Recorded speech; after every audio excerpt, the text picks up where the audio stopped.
And welcome, ladies and gentlemen, back to courtside for our next game in the D3Hoops.com Classic as we are underway here from Las Vegas.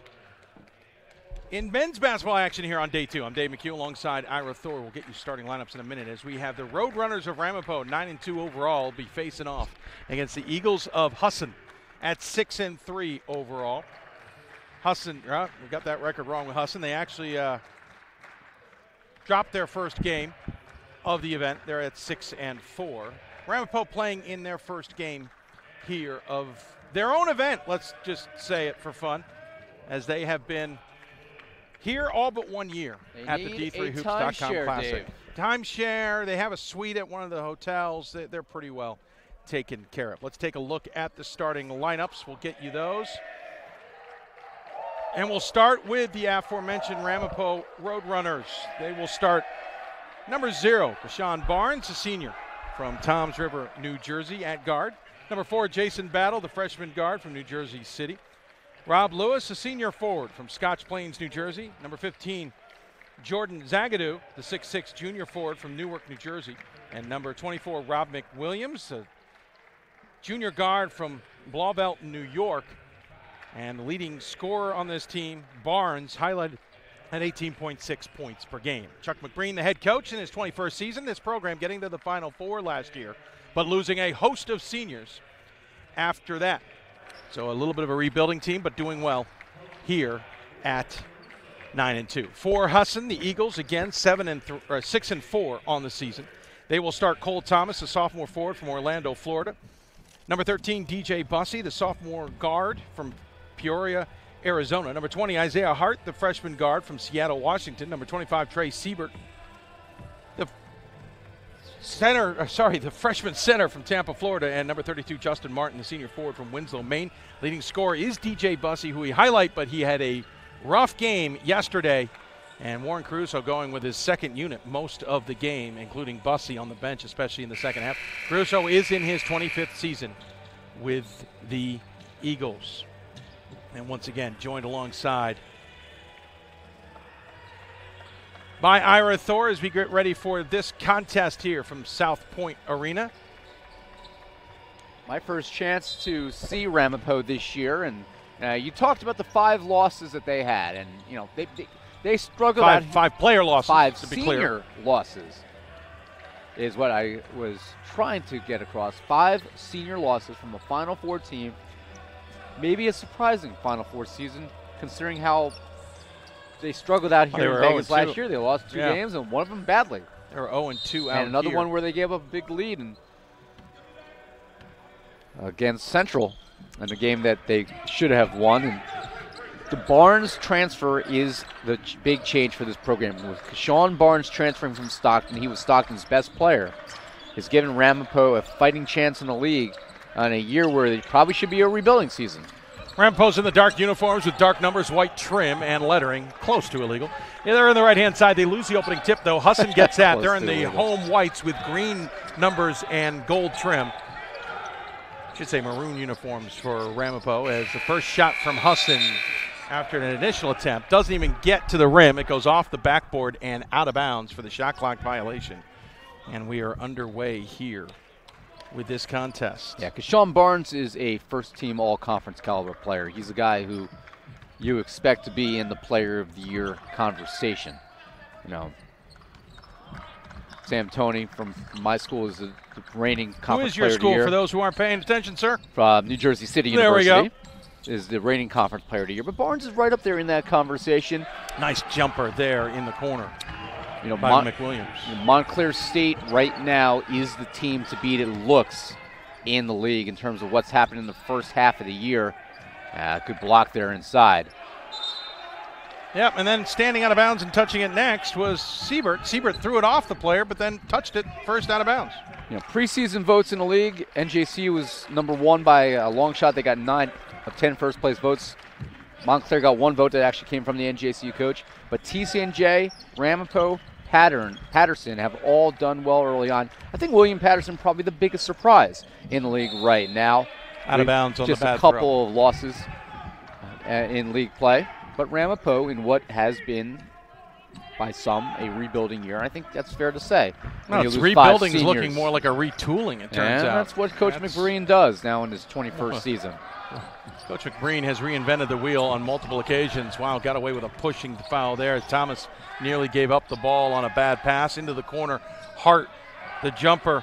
Hart actually starting today after coming into yesterday's game as the ball is turned over by Ramapo back to Husson. Hart came off the bench as a freshman and started yesterday. He had played in that was his 7th game. This is his first start tonight. He was, pun intended, the heart and soul of Husson's effort yesterday, as that B unit played very well, and he's earned the start today for this unit. They had a tough outing yesterday against a very good North Central squad, a North Central squad that, quite frankly, probably is going to see themselves move up even higher in the national poll as the season goes along. I think they've surprised a bunch of folks. But playing well. I'll tell you what, you give the Eagles some credit. You know, they compete in a league that, by and large, is not one of your stronger conferences in the country, in the North Atlantic Conference. Yep. And they wanted to give themselves an opportunity to test themselves on a national stage against the best programs in the country, and they're doing that. And yeah, yesterday's result was a little lopsided. Well, to be fair, it was lopsided once the starters got in there. North Central got on the roll. The reserve unit did very well to stay with North Central after they settled down. That game stayed at that score, the rest, 20-point spread for most of the game because that second unit played hard. And we got to give Husson a lot of credit for their fight, as a foul called there is going to send the Roadrunners to the line here. Rob Lewis, an 80% free throw shooter, sinks the first one, and Ramapo's got a early 3-0 lead here. Best free throw shooter on the team is Barnes, but 80% for your second best shooter ain't too shabby, as they say.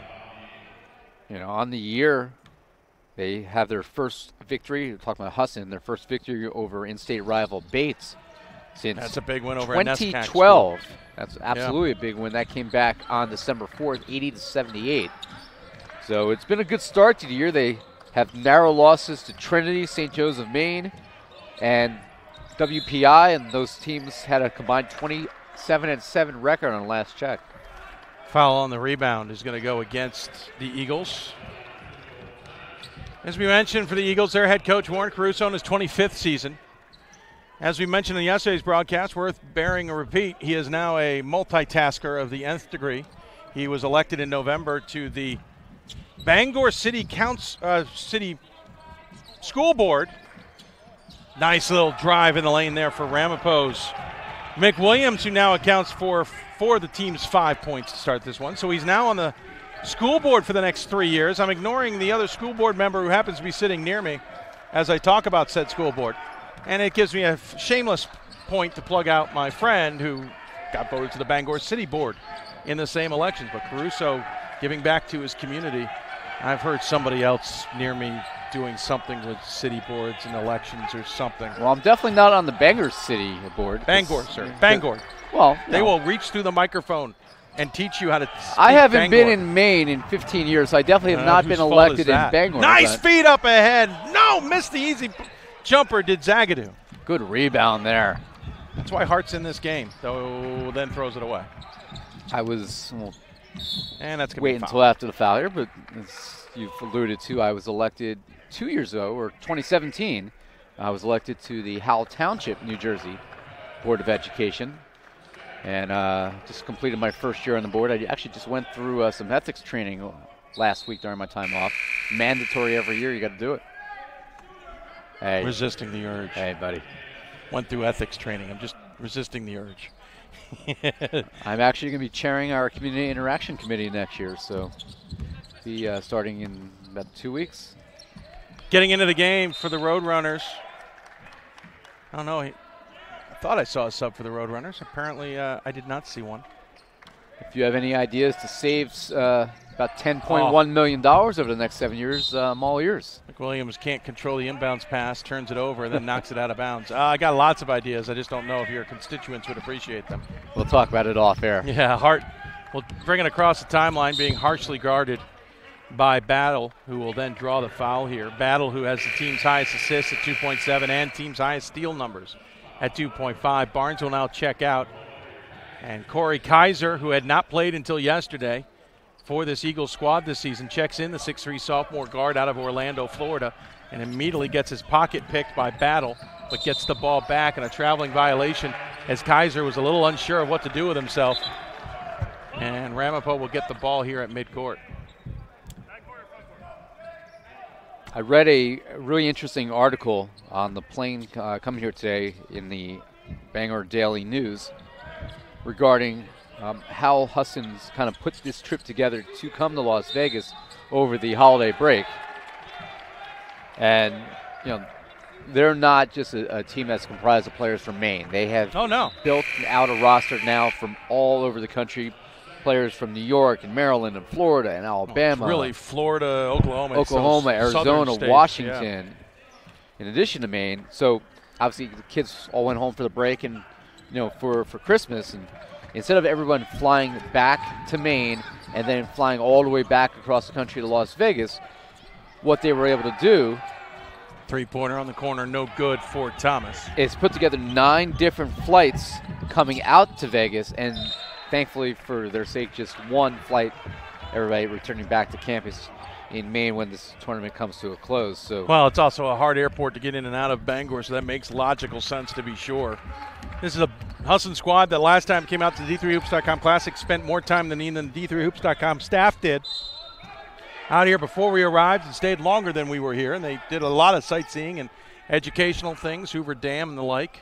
Nice. They took full advantage of their trip out here. I've been meaning to check in with Coach Caruso on what his plans are this time. His end of the game, by the way, we should mention, is Brett Cunningham, who played significant minutes yesterday off the bench, had a huge benefit for them.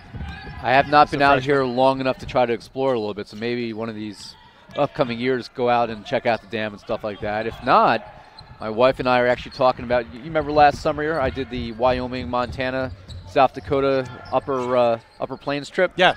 This year, and hopefully the kids are not listening because they don't know yet, but they're listening, sir. They're probably not, but Bussy for 3, buries it. We are going to probably do Husson's first points of the game, we should add. Arizona, Utah, Nevada, and Southern California. So in the middle of summer, sir, that'll be an interesting, very warm trip. I like living life on the edge. That's a very warm trip. That's why you have air conditioning in a minivan. In the van. Three-pointer no good for Barnes, who has started this game a little cold. Pass to Cunningham, a little too high, but he gets it back, gets it over to Thomas in the corner. 5-3 Ramapo, the lead. Start off, but have been cold of late, but Husson, who took 5 minutes to find the scoreboard, finally has with the tray. Had his pocket pick there. Yeah, steal up ahead to Barnes. Barnes will go one-on-one and will draw the foul, and Kaiser thought he got it clean. The official felt otherwise. And Barnes will go to the free throw line. As we mentioned earlier, he is the team's best free throw shooter at 89%. He's Ira Thor. I'm Dave McHugh. Pat Coleman alongside as well here at the D3Hoops.com Classic Day 2. This is game 4 of 6 on the day. Game 9, I believe, of 18. When we're done with this, we'll be officially halfway through. Ramapo has won back-to-back NJAC championships in 2017, 2018.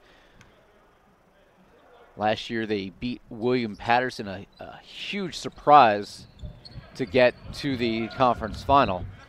They beat him in the NJAC in the conference title game. Well, William Patterson being in the game was a surprise. Patterson getting as far as he did was a huge surprise. They upset. Ramapo winning was not the surprise. No, Ramapo was expected to win in the preseason, and they had a cold spell in the middle of the year. And mostly coming out here is where you really started to see them unravel a little bit.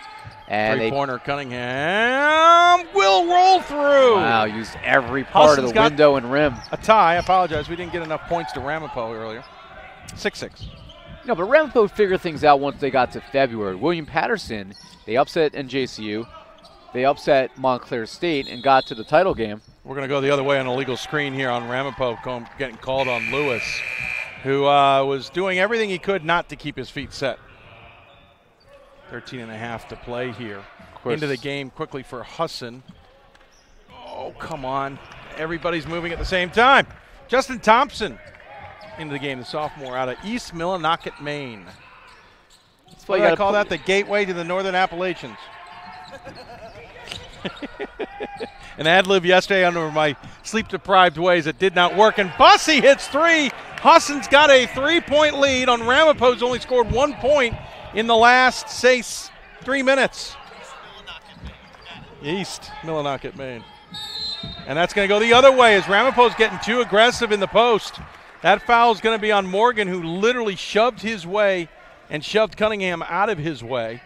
Morgan, the 6'6" junior forward out of Long Island, New York, and he just put the elbow into Cunningham's chest and shoved him back. He's going to get that called every time, maybe except in the end jack. No, you'll get that call in the end jack as well. That's a foul everywhere you go. There's a gentleman here who runs officiating in Division III, and he'll make sure the end jack is squared away if necessary. Well, I've seen probably 1,000 end jack basketball games over the years, and I don't know if that's a good or bad thing, sir. I will tell you right now, that's a foul every day, yeah. Everywhere you go. Way too aggressive in the post. He's going to do it in a different fashion here. Puts up, I wouldn't even call that a baby hook, but puts up the one-handed shot and doesn't get it over Martin. Nice steal on the other side by Connor Romano, who's into the game. Connor, the 6'2" junior forward out of Old Bridge, New Jersey, the other direction. And Battle cannot get the layup to go in. Romano is one of those underclassmen who, with all the seniors graduating, you expected to take on a larger role. The top player coming back was Rob McWilliams, number 24, the junior out of Blavet, New York. But they changed the direction, by the way. Husson will have the inbounds. Romano, you expected to see more out of this year. Zagadou absolutely expected to see more out of this year. Him starting to turn the corner a little bit last year, but he's only averaging 3.9 points, 2.7 rebounds a game, and quite frankly, I expected him to take a little bit larger. Bossy three! He's hit 3 in this half! A little bit larger of a role. Completely different than we saw last night, where he couldn't hit the broadside of the barn. Or better yet, couldn't hit the ocean from the beach. Turnaround jump shot at the free throw line is good, and Ramapo gets its first field goal in a long time. Thank you, Mr. Lewis. That's what ocean you're aiming for. Yeah, fair point. Blatant miss there by Bussy. That one doesn't come much easier than that. And then a foul is going to be called here on Kaiser. So Ramapo down here 12-8 after having an early 5-0 start to this contest. And Hart will return for the Eagles. And Kaiser will take a seat. And also coming into the game for the first time, Bruce St. Peter, the Ellsworth, Maine native, the junior center. As if you're, sir, you not being in Maine for 15 years means you haven't been to Acadia National Park. And I feel bad for you. You must go. That I've must heard be of a it. trip you must do with your family. You got to get, the only way to get there is through Ellsworth. Nice feed inside. Nice block from behind. It was St. Peter. Quickly up ahead. Off glass and in by Thompson. Why don't you make a drive up to Jersey and we'll venture up to the great Maine North. I can get to Jersey. Jersey's a hop, skip, and a jump compared to getting to Acadia. It's about 9-10 hours. From where I live, Acadia is 12 or so. So it'd be about 9-10 from your place. So where in Maine did you grow up exactly? Keep going up the coast from Acadia on the Canadian border, as far northeast as you physically can go in the United States of America. Nice back and forth passing, and Husson draws to within, or Ramapo draws within 4. Husson has the lead 14-10. You hear a lot of the small town life in Maine, obviously being very rural and in a lot of cases. Forcing the pass inside on a double team. A lot of cases very remote. So how many people in a town like this that you grew up in? 1,500 during the summer if you're lucky. How many in the winter? 1,000 or less. And actually, it's probably down, the official population is down to probably about 1,000. There's no traffic lights in the town. The county is half the size of Connecticut, and there's 2 traffic lights. They're in one town. 10 minutes left to go here. By the way, Bangor, where Husson's located, is an hour and a half to 2 hours east, or west, I'm sorry. And that's how you get to I-95 to get out of the state. 14-10, Husson the lead. Husson not the most eastern team in the United States, but they're close. Ooh, big battle inside. Surprised no foul called there, but the rebound goes to Matt Latka. And Ramapo now on a bit of a run has drawn within 2, 14-12 the lead for the Eagles. Good player at Ramapo High School. He plays for Ramapo College now. He went to Ramapo High School, Latka did. Cunningham in trouble, and they call a space foul as encroachment essentially on Romano, I believe. Yeah, it'll be on Romano. So again, folks, remember, Cunningham's in position. Romano's encroaching. He's forcing Cunningham out of position by bodying him up, and that's going to be a call in the last couple of years in men's basketball. I was going to mention something. Totally forgot it. We'll get back to it some other time. Into the game for the Eagles comes You're going to talk Dylan about Angel. small town life in New Jersey? Forward guard out of Tampa. There is small town life in New Jersey, and the There's a jumper is good. There's probably a few for places that are, Yeah, well, I won't say as Come to Maine. little populated as Maine, but it'll come to me. you go to northwest Jersey up in the mountains. Foul is going to be called on the Eagles here on the attempt by Barnes, who will go to the line now to shoot 2. And Ramapo will be in the bonus as Husson has. Well, that makes no sense. Oh, they're both Score at we're 5 not seeing. fouls, so that doesn't make any sense at all. We'll Maybe wait. they called it a shooting foul. Well, we'll just double check on the bonus situation as the Kaiser shoots. Gets the first free throw. Coming into the game comes Evian Brown, 6'1" sophomore guard out of Bound Brook, New Jersey. 9:14 remaining here. As that one is good. Makes it a 16-14 game here. State of Maine has 1.5 million people in it and land square mileage of the rest of New England combined. Been up there one time. I was actually at a tournament at St. Joseph, Maine. Ooh, that one almost went. The For year Angel? we were independent. We went up there for the independent championship. Oh, Hart should have stayed his ground. If he could have, he would have gotten a charge, but he didn't. Turnover nonetheless. Here come the Eagles. Hart up ahead. Oh, great hands from Ramapo. And that's one thing you always know from a Chuck McBreen squad. They're going to have hands in the passing lane, disrupt passes, get steals all the time. And that one you saw in transition is we're going to have a stoppage to discuss the clock, apparently. No. McBreen's teams are athletic. They are active. Yep. He has, as you can tell, a huge, huge roster. There's 20-something guys on the roster. Oh, yeah, he always has a large roster. And we've gotten used to seeing him.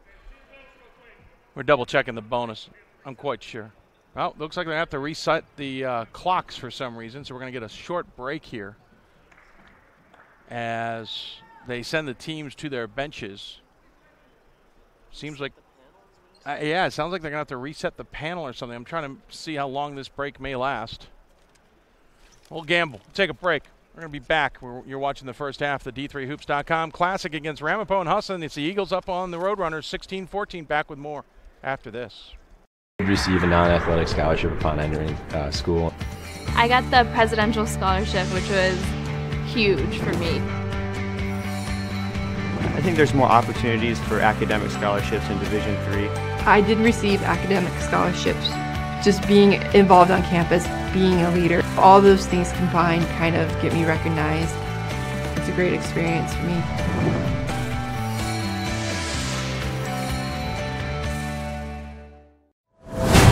Big shots. Big dunks. This trophy is not given. It must be earned. The 2019 NCAA Division III Men's Basketball Championship, March 15th and 16th at the Allen County War Memorial Coliseum Arena in Fort Wayne.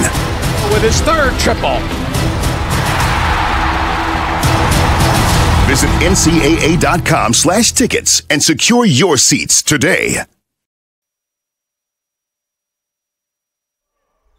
Welcome back as we are in a break here with a clock problem. Not sure if they fixed it or not.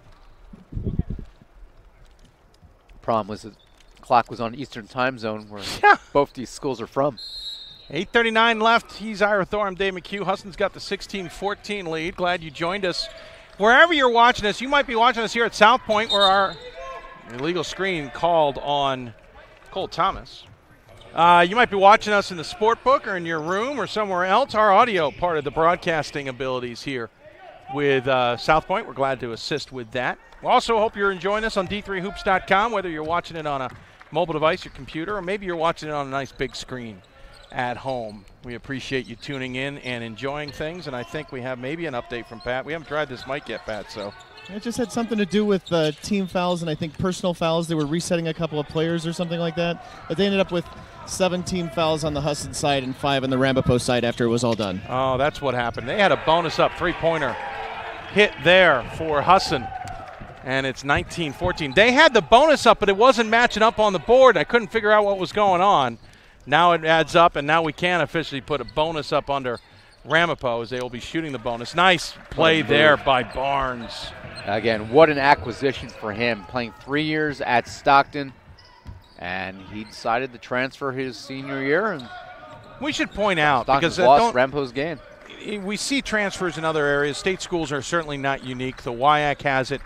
But one thing that I find is unique about the NJAC is because of the New Jersey system, and maybe Pennsylvania is similar to this as well, you can bring a lot of your credits with you. Nice little jump shot there from Latka to draw Ramapo within one. But you know what I mean?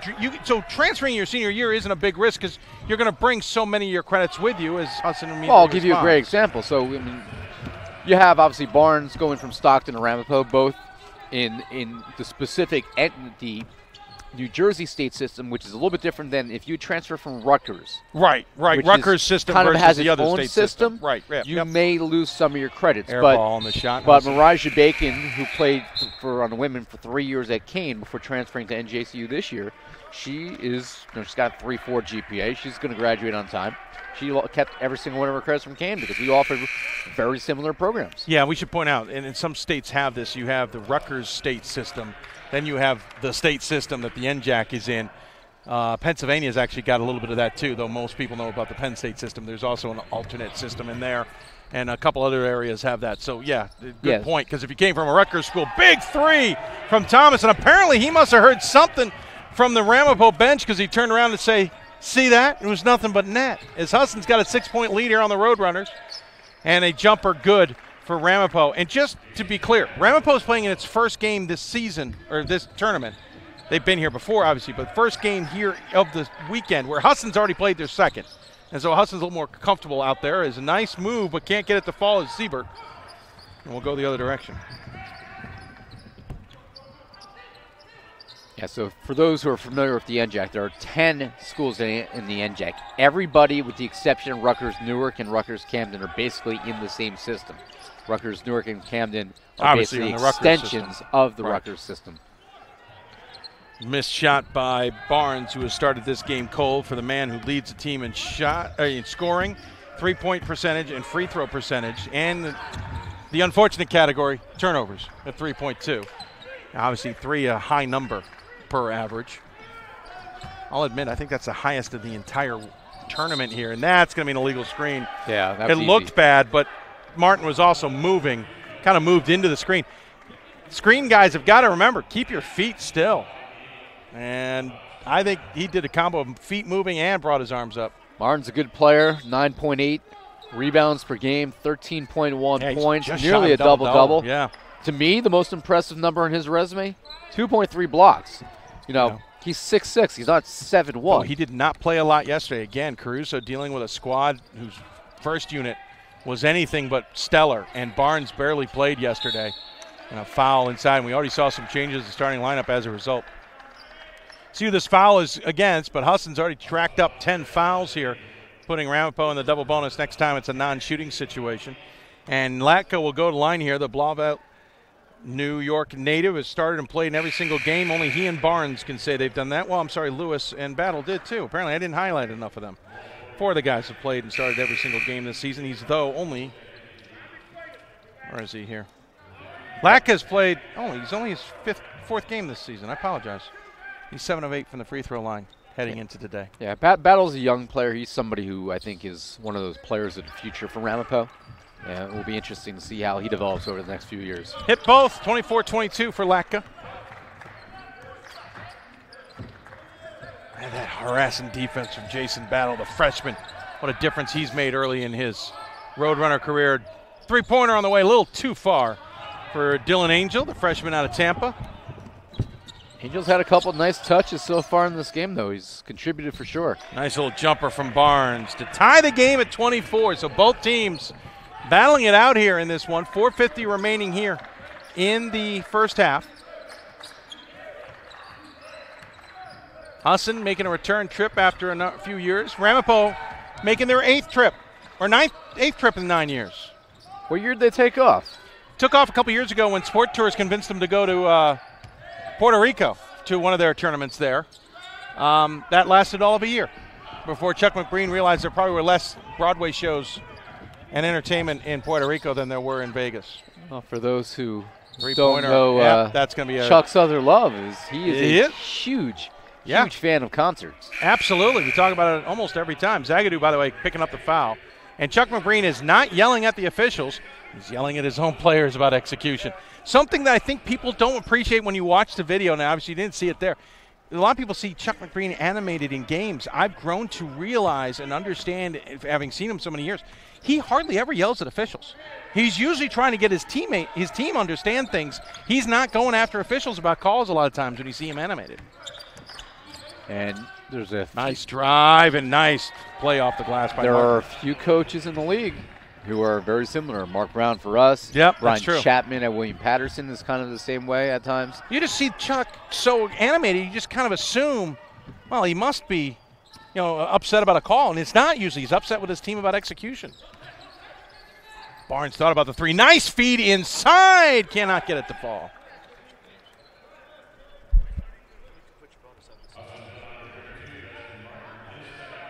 So Martin picks up the foul, his second.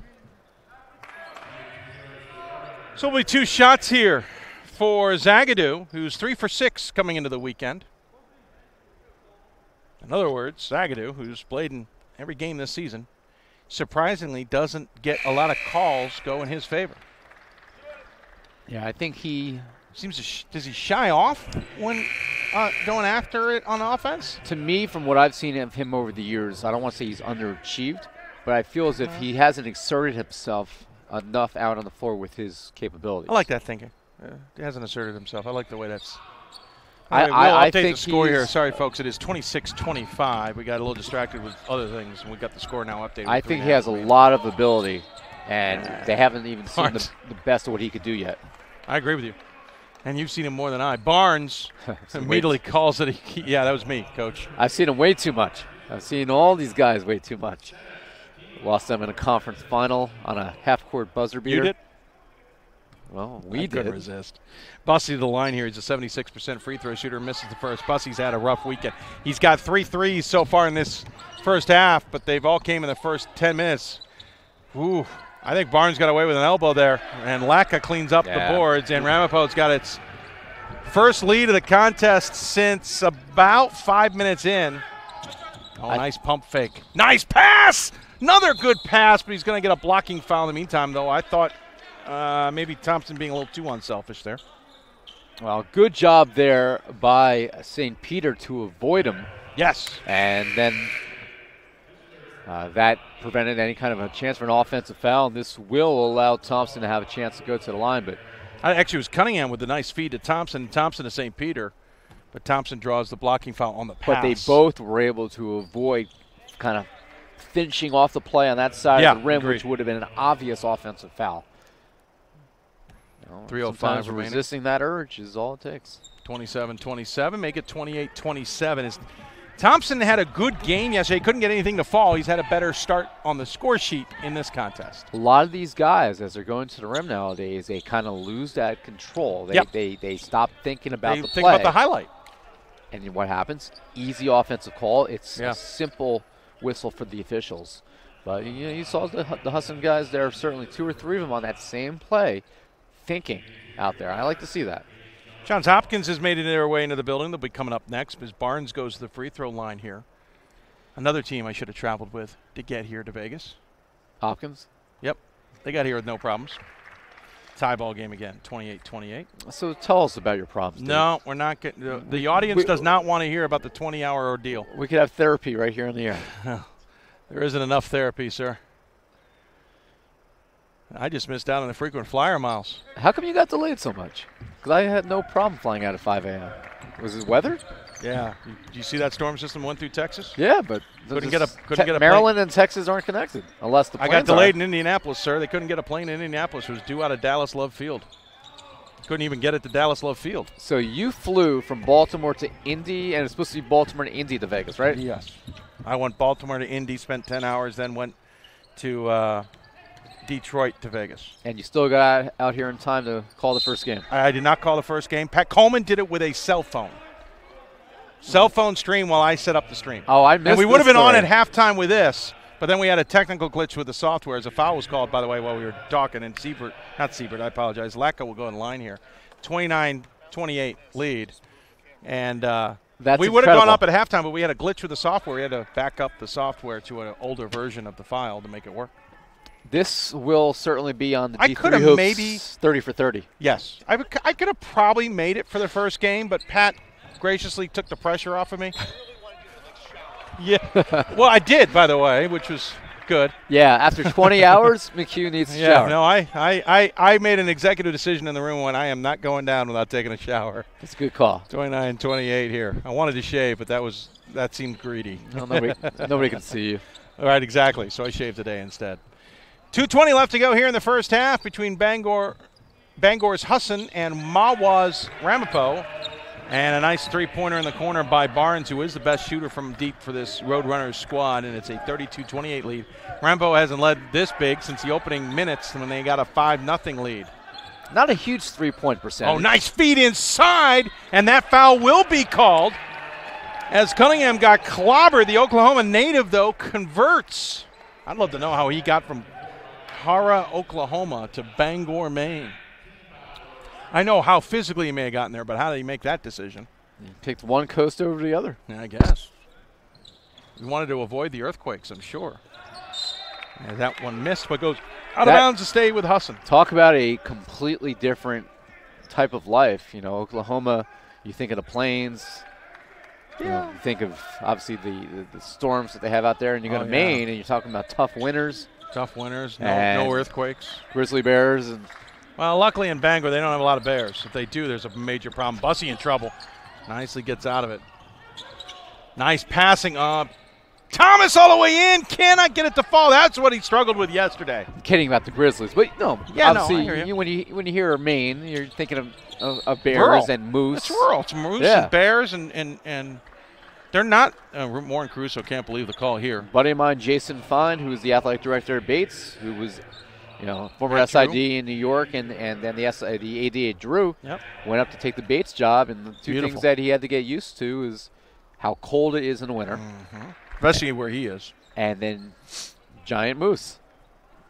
My wife, who's probably listening to this game, gets excited every time we visit the state where my parents still live and see the big moose crossing sign. She goes, I want to see moose. I keep reminding her, we're going 75 miles an hour on the interstate. You do not. It's the last thing I want. You see a moose, you let me know. And if you're watching the game, you do not want to see a moose. No.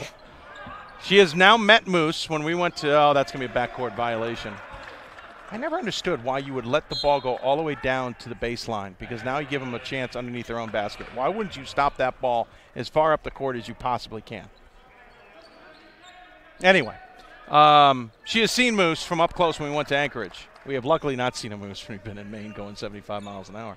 Minute 18 left to go here, and Ramapo's got the 34-30 lead in an interesting first half as these two teams have kind of exchanged runs and control of the game. Nice feed inside basket by Lewis. I like the way Lewis plays. Gave the wrong points to the wrong team. 36-30 lead, biggest lead of the game for the Roadrunners here with a minute left in the first half. I have hit 3 deer in New Jersey. And then you don't want to be in Maine. And if you got that kind of luck. One of them at 70 miles an hour on the turnpike coming Bussy, back. 3! Wow. He's hit 4 in this half. 36-33 the lead. One of them at 70 miles an hour on the turnpike down by Rowan. So talk about lucky. If that was a moose, very different kind of damage. Yeah. That's putting it lightly. I've seen a moose walk away from a car that they totaled. 38-33 Ramapo. The lead off the Clossy layup as we close out this first half. Believe it or not, the shot clock is still on as there's about a second and a half difference between game clock and shot clock, and Hart's going to call timeout. It'll be a 30-second timeout as Husson calls it. Barnes, by the way, is very close to his average here in the first half. He averages 18.6. He's already at 14 points in this game, 4 of 8 from the field, 5 of 6 from the line. He is, in my opinion, the sole reason that Ramapo has a chance at a conference title this year. He's that good of a player. Where Ramapo, I think, still would have been with the pieces they have and Coach McBreen's ability to recruit in the conversation in the playoffs. Sure. But coming to the year, it probably should have been NJCU, Montclair, really the only 2 teams in that conversation.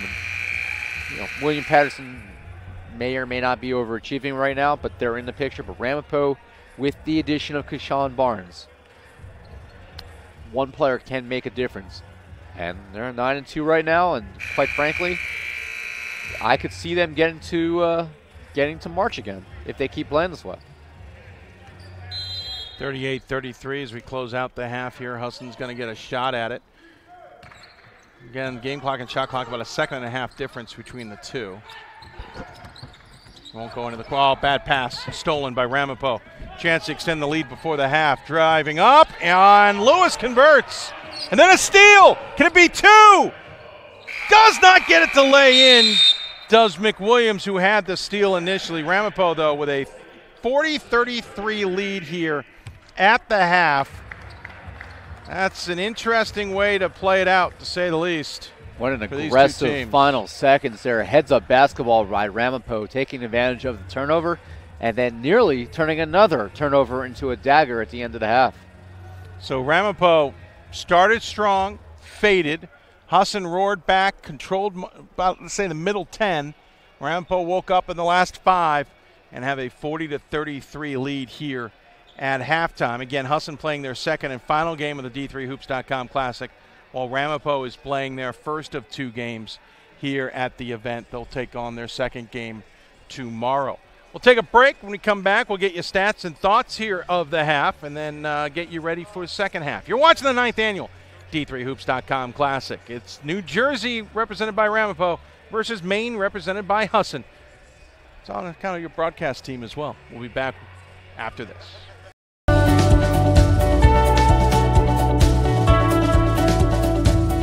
I just wanted to get good grades and to do well. But it also made me realize that I have a lot of career goals. You're there to get a full college experience, not only participate in your sport, but participate in things outside of that. And it's all about growing as a person. My coaches have helped me with figuring out who I really am. Their lives are dedicated for us to succeed.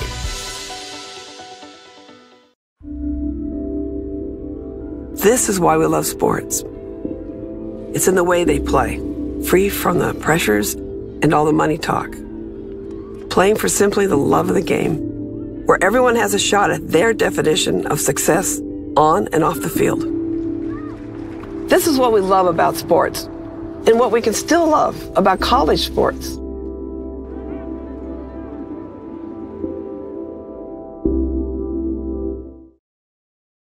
My name is Marcus Walker.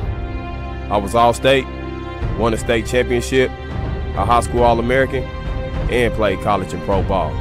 I played because I love the game. I grind to be the best.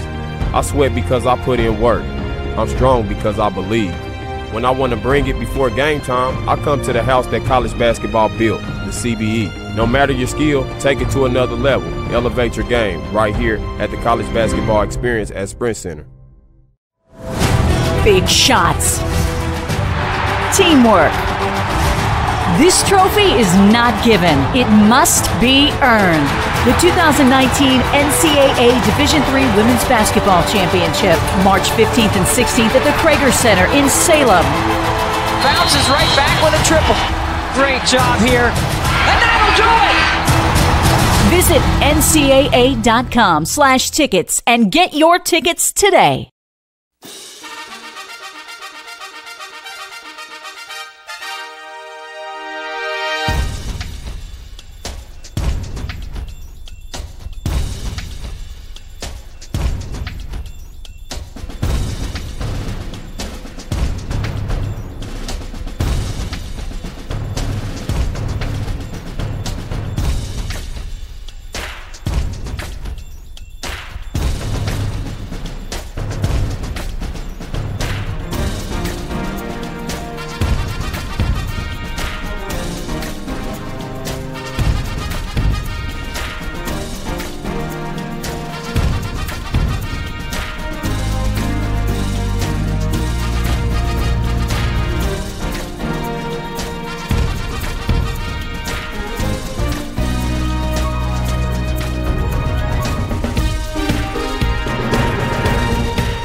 It starts right when you hit the court. You imagine your finest moment. The game-winning shot that gets you to the dance. A monster dunk or no-look pass, and cutting down the net. Sports lets us dream of our own success and prepare us for our finest moments on and off the court.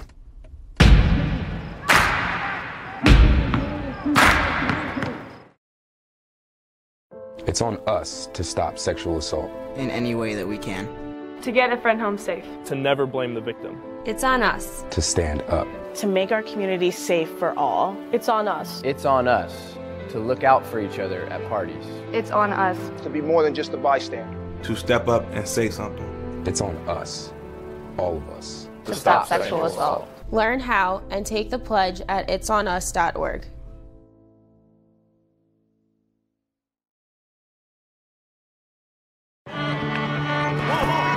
I coined my definition of success in 1934. My definition of success is peace of mind attained only through self-satisfaction in knowing you made the effort to do the best of which you're capable.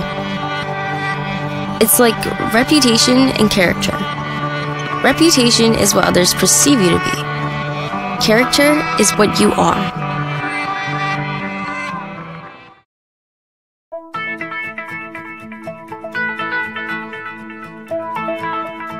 College has given me the flexibility to pursue my passions and my interests, and I've recreated my identity for myself aside from just being an athlete. My greatest personal discovery has been that I am capable of doing things that I didn't know I was capable of doing. To be able to study what I wanted to and continue to play the sport I love, all of those things came together very nicely in one package in Division III.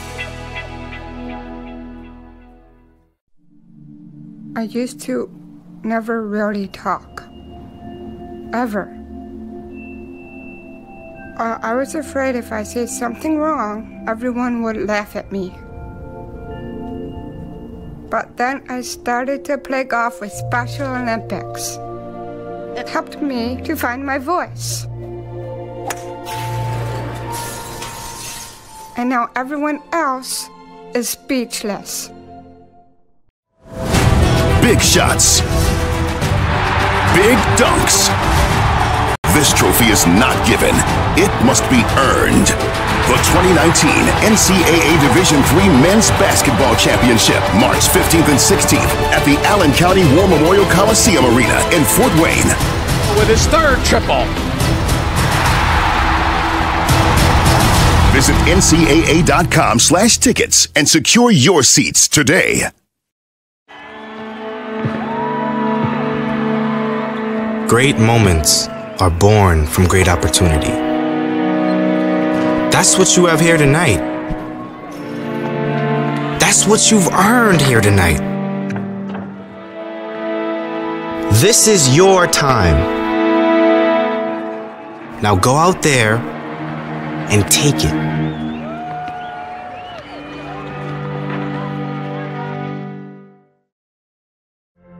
Football has taught me a lot throughout my life. It's definitely had a huge imprint on who I am as a person. Competing at a Division III level created that opportunity for me to go to college. Not only was I the first one in my family to graduate college, but I was really the first one to even go. Being the first one, I'm breaking that cycle, and now that I've graduated, I'm not sure what's the next step, but I know I have a lot of doors open. And a lot of those are open because I played football and ran track here at Otterbein.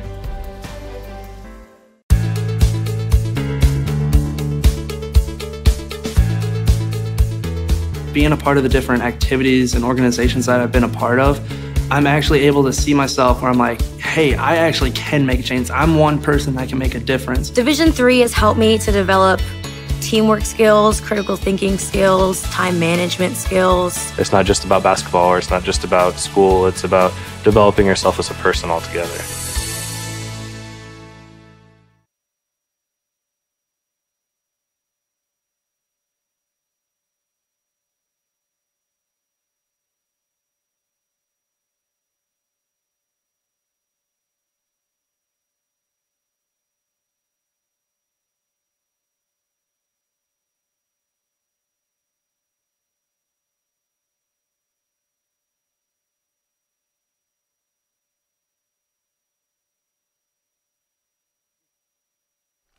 Welcome back to D3Hoops.com Classic. Let's quickly run through stats. We'll take another quick break. For Ramapo, let's see here. Leading the team with 14 points is Husson Barnes on 4 of 8 shooting, 1 for 3 from deep, 5 for 6 from the free throw line. Second team with 10 points is Matt Latka on 3 of 4 shooting. He also leads the team with 8 rebounds. Team is shooting 14 of 29 from the floor, 48%. They are 1 for 5 from the three-point line at 20% and 11 for 16 from the free throw line. For Husson, they're led by DJ Bussey on 4 of 7 shooting, 4 for 5 from deep, 0 for 1 from the free throw line for his 12 points. Justin Thompson has 11 points on 4 of 7 shooting as well. 1 for 3 from beyond the arc, 2 for 2 from the free throw line. Leading rebounder is Bruce St. Peter and Brett Cunningham with 3 each. Team is shooting 12 for 30 from the floor at 40%, 7 of 18 from beyond the arc at 38.9%. They are 2 for 4 from the free throw line. Ramapo's out rebounding Husson 22 to 14. Ramapo has 3 assists to 9 turnovers. Husson has 7 assists to 10 turnovers. Ramapo, not surprisingly, beating Husson in the paint 20 to 8. Points off turnovers is 9-6 in favor of the Roadrunners. Second chance points 9-0 in favor of the Roadrunners. So is fast break points a Ramapo edge at 4-0. Though bench points, Husson has the edge there at 19-11. There's been 4 ties and 4 lead changes. Ramapo's led by as many as 7. It happened just at the end of the game, or end of the half, I should say. Husson has led by as many as 6. Take another break. When we come back, get you ready for second half action. You're watching the D3Hoops.com Classic from South Point Arena in Las Vegas. Receive a non-athletic scholarship upon entering school. I got the presidential scholarship, which was huge for me. I think there's more opportunities for academic scholarships in Division III. I did receive academic scholarships. Just being involved on campus, being a leader, all those things combined kind of get me recognized. It's a great experience for me.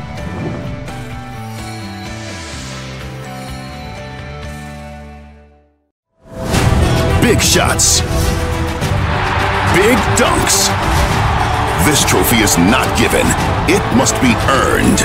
The 2019 NCAA Division III Men's Basketball Championship, March 15th and 16th at the Allen County War Memorial Coliseum Arena in Fort Wayne. With his third triple. Visit ncaa.com/tickets and secure your seats today.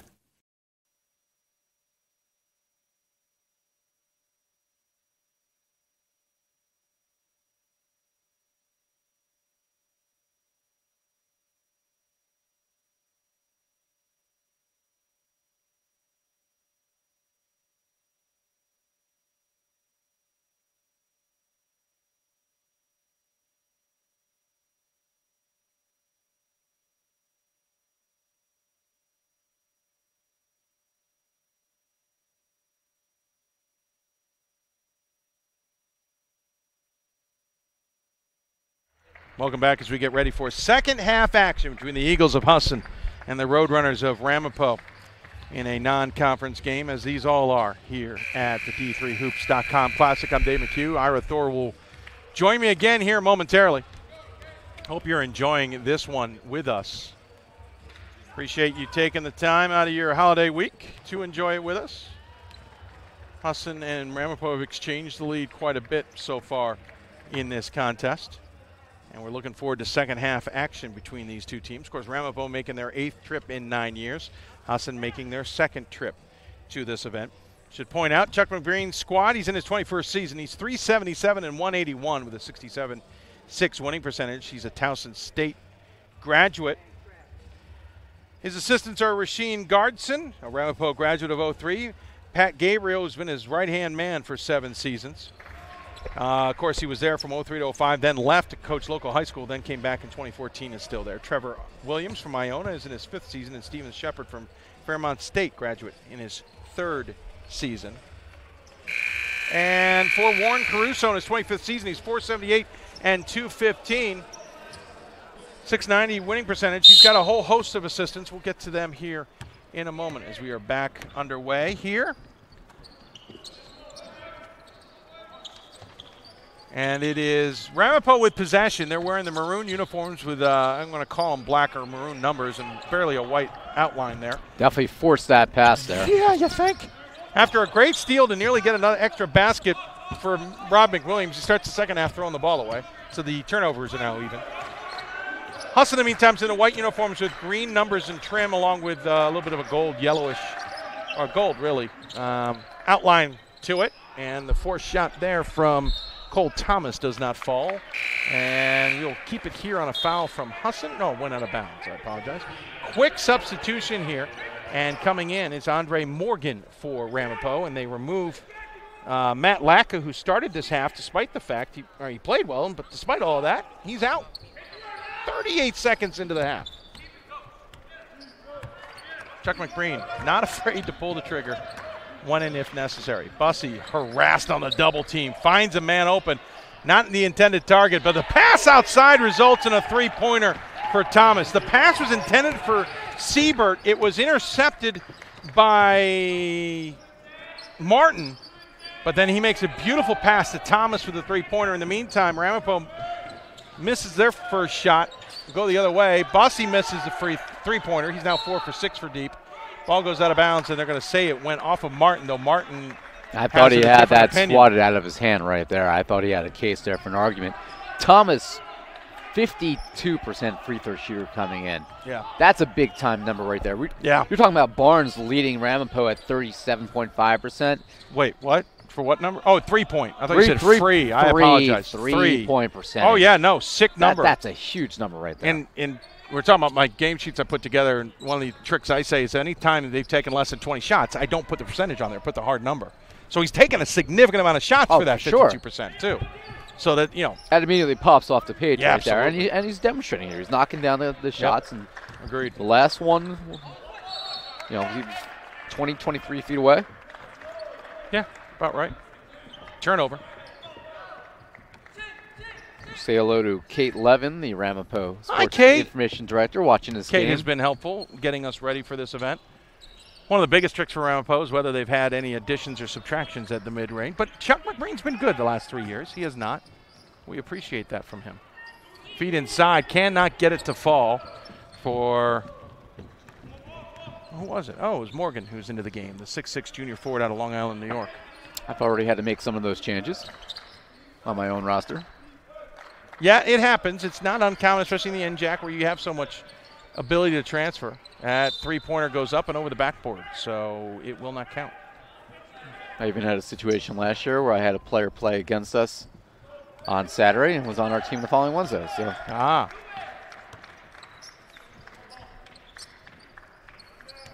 17 and a half minutes to go here. Well, it's the offhand that drew the foul. Martin doesn't like it, but his offhand drew the foul. Warren Caruso thought he got it clean. Yes, he got it clean with one hand. It was the push off with the other that draws the foul. And so Barnes will go to the line here to shoot. He's pretty good at the free throw line already today. Barnes is 5 of 6.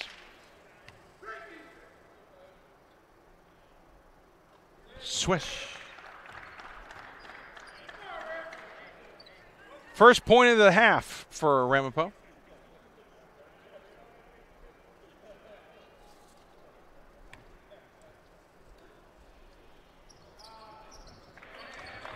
Gets that one to fall as well.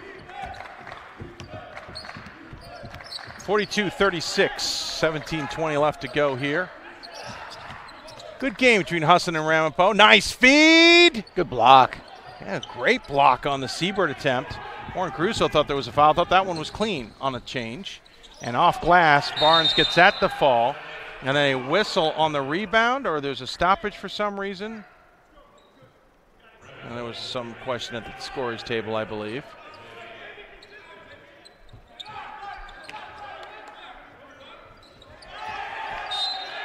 And Hart turns it over off the harassment from Battle.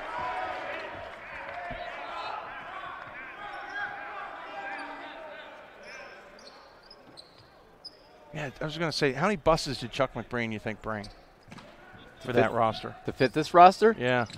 2 buses in the tank. 2 buses in the tank. Battle gets rolled over by Martin, who I think just picked up his third. Yep, that's foul number 3. But team's second. So Martin's got to be smart here. Probably going to get subbed out. Martin's had for as good as he is, he just hasn't had a great weekend. Nice block by Siebert on the shot by Lewis. Lewis didn't expect that. You could tell by the way he took the shot. Siebert totally read that from the second it left his hand. Did it even leave his hand? I may not have. It still might be in his hand. Oh, and then Siebert makes a mistake. I could tell from here he had stepped all on the baseline. And you see that a lot where somebody makes a big-time defensive play and then a turnover on the other side trying to be a little bit too aggressive. Romano in. He replaces Hart. Cunningham in, replaces Siebert. So now you go really with the Twin Towers look of Cunningham and Martin at 6'6" and 6'5". So Siebert's at 6'6" too. He just doesn't play as tall, if that makes any sense. It's hard to describe. Siebert just doesn't look like his 6'6" frame, I guess. So maybe I'm mistaken on the Twin Tower a little bit. It just seems like a different look here for Husson. 16:20 remaining. 7 on the shot clock. Lewis with it. Up against Cunningham. Martin comes for the help. Cunningham throws it out to the corner off the miss, and Ramapo gets it. And then inside, missed it. Lewis gets the rebound, can't put it in, but he'll draw the foul. And again, it's the body contact more than the hands are the reason for the call. I thought Martin got a clean block there, and then a foul was on the secondary support there. Yeah, I think you're right. Kaiser, maybe? I didn't hear who the foul was on. I'm watching it now. Now it's coming up on our replay. Do not have replay available to the officials. Something we've been working on for a few years. Yeah, it's a follow-through. It was the follow-through. You could see it there. I love how many players will sit there telling officials, hey, look for X, look for Y, look for Z. It's amazing how many players are also officials in this game. Everybody's got an officiating degree. Just watching McWilliams telling the official, watch for Cunningham lowering his shoulder. And I'm thinking Cunningham's got to lower his shoulder pretty far to get into McWilliams at 6'2". He's got to drop it about 3/4 of a foot to a foot to get it that low. Anyway, Bussey with possession. It is a 45-36 lead for the Roadrunners here, who are off to a 9-2 start this season. They certainly wouldn't want to drop this game to the Eagles. Nice move by Martin off glass and in, and Husson draws to within 7. And just his ability there to drop his shoulder and get to the rim. Without making contact. Without making contact, and they are keeping it close. A 7-point game. And we're going to get a foul, I think, on Cole Thomas. See, very different Ramapo team in terms of their approach to the tournament as well. I mean, last year, absolutely, talent-wise, they were one of the better teams here. One of the best teams in the country. Absolutely. But they came out here, and, they got the Ohio Wesleyan Bloom out on Ohio Wesleyan played incredibly. I thought, though, Ramapo came in thinking they were better than they played. Maybe, maybe not. However, you can't do anything about a team that gets that hot. No, but Ohio Wesleyan time. Hit every shot. Absolutely. No, however, they had a huge lead over Central last year. Yep. And then did they begin showboating a little bit? I think I called it. You did. Yeah, about midway through the first half. I remember going, they're getting into some danger. Don't see any of that from this unit. No. Now, granted, they're in a battle here against Husson. Well, a couple things. You got a younger squad here who is still kind of learning. Absolutely agree with you. How to play together, learning their roles. Yep. But they're inexperienced, so you don't have that kind of, I don't want to say arrogance, but that kind of confidence. Or ability to have overconfidence. Yeah, it's a good way because of what you've previously achieved. That's going to be a pushing foul on McWilliams, who absolutely shoved his way through the screen from Cole Thomas. Remember, that was a team that had just come off a conference championship win and got to the second round of the NCAA.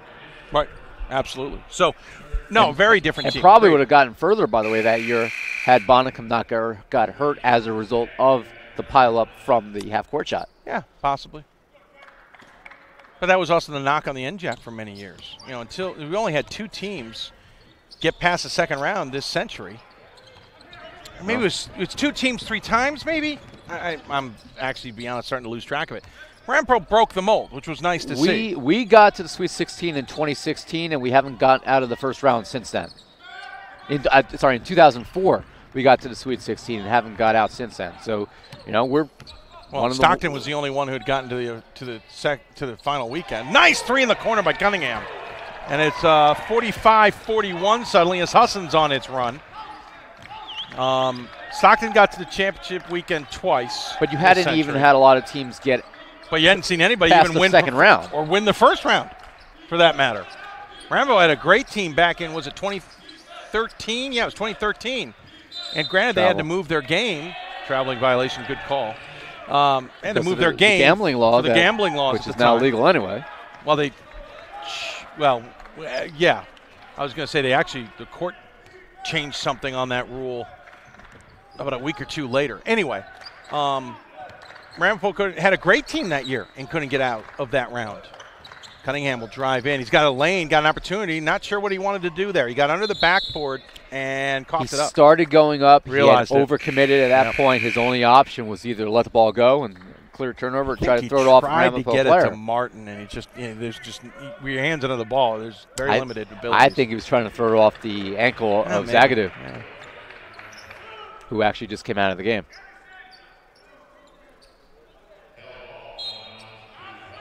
Well, they called a held ball. Yeah, number 22, Bryant Quill, now in the game. They called a held ball on that. Bussey forces a shot, does not fall. Forced a lot of shots yesterday. That's why I'm impressed with his three-point shooting so far in this one. 13:40 remaining. Jumper from the elbow is good from Battle. Ramapo gets its 7th point. The nice take there from Kaiser, who forces the issue. And he'll go to the chance for the three-point opportunity and cut this game to 3 points. 3rd point on Quill, the 3rd foul on Quill. Kaiser, in the meantime, we don't have him, hasn't played coming into the weekend, so he hasn't been to the free throw line very much this season. The Orlando, Florida native. And that shot is good. And again, we talked, three-point game here. We talked about how Husson has all these Florida players, an All-American last year who's from Florida, and we mentioned Arizona and all these other places. That's become a main thing. There's a lot more Maine schools in general who are recruiting from states like Florida, where in Florida there's only really one university college option. It's all D1. So D3 schools like Mount Union football and Husson in basketball are starting to realize there's an opportunity there. Nice little jumper from Rob Lewis there. And Husson with football, as you were alluding to, has become a pretty good program. Football, yeah. They've got a lot of respect around the country. And Lewis blocks that out of bounds. But that was the thing is Mount Union in football has gotten so many Florida guys. Well, Husson and now a number of schools in the state of Maine, both in the NCAA and outside the NCAA, are going to Florida and elsewhere to bring in recruits because it's an opportunity for these players who aren't going to go D1 to continue their playing career. Deep three, front iron. I thought that might have had a chance for Cunningham. Got a good look at it. He did. Under 13 to play. Quickly in transition, Lewis in a mob. Can't get it to fall, and but everybody was ball watching on the loose ball. Yep, Quill gets the rebound on a terrific effort there. Well, Quill hasn't got a lot of time, but play like that will give some confidence in Coach McBreen to. Cunningham's in trouble. He dribbled. Now he gets it to Bussey. Give the Pennsylvania native more time. But you don't see too many players on Ramapo or most NJAC, northern NJAC schools that are from either states other than New Jersey or New York. So to see a PA player on the Ramapo roster is kind of unusual. Missed three by Kaiser, who had time though. Defense closed out, and a nice job there from Barnes to get that one to fall. And Ramapo on a 4-0 run here, about to make it 5 after Husson got to within 3. And Dylan Angel, the freshman from Tampa, Florida, comes in for the Eagles. I was going to say that, in the NJAC, just based on geography, you're seeing the Pennsylvania, the Delaware kids, Maryland kids, if anything, on the Rowan rosters, on Stockton, on Rutgers, Camden, TC&J perhaps, based on their location. Ramapo has started to change its recruiting a little bit. It's not just New York and New Jersey. You got a player in Andre Ward from Wilmington, Delaware, and now you have Quill from Pottstown, PA, and he's a junior, but he looks like he's got some ability. Timeout called by Warren Caruso. It's a full timeout. We'll take it as well. You're watching the D3Hoops.com Classic from Las Vegas. Back with more after this. The love of the game. But for those of us who are Division III student athletes, it's more than that.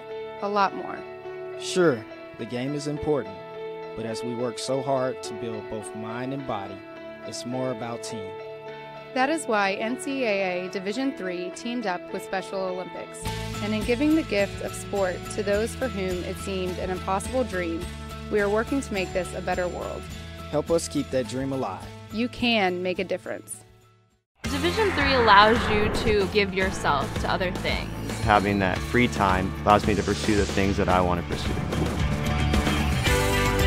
Division III athletics affords students the opportunity to, engage in the other interests in their campus and in their lives outside of that sport. It allows you to just be able to do everything you want to do. I wouldn't change it for the world.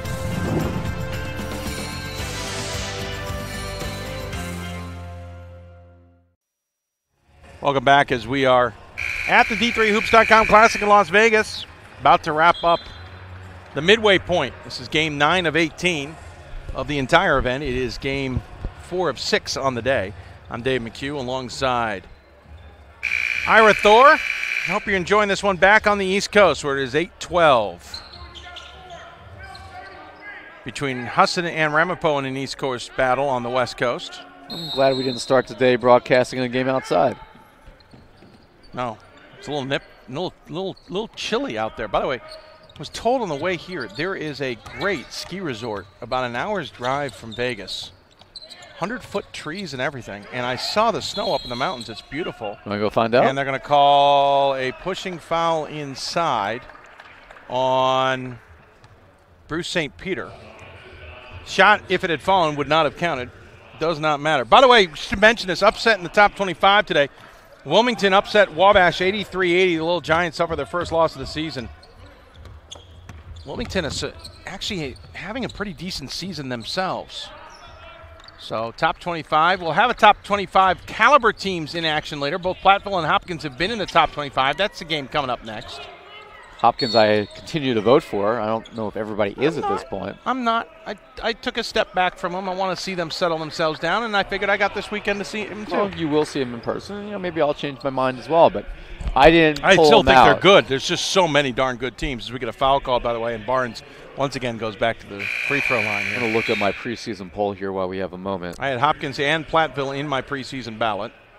Platteville now 6-4. Oh, no, I might be wrong on that. Sorry, all these games are blurring together, and I apologize for that. If Hopkins will play its first game of the tournament. They come in suffering. That was only a loss. Someone's going to hit me for not remembering this.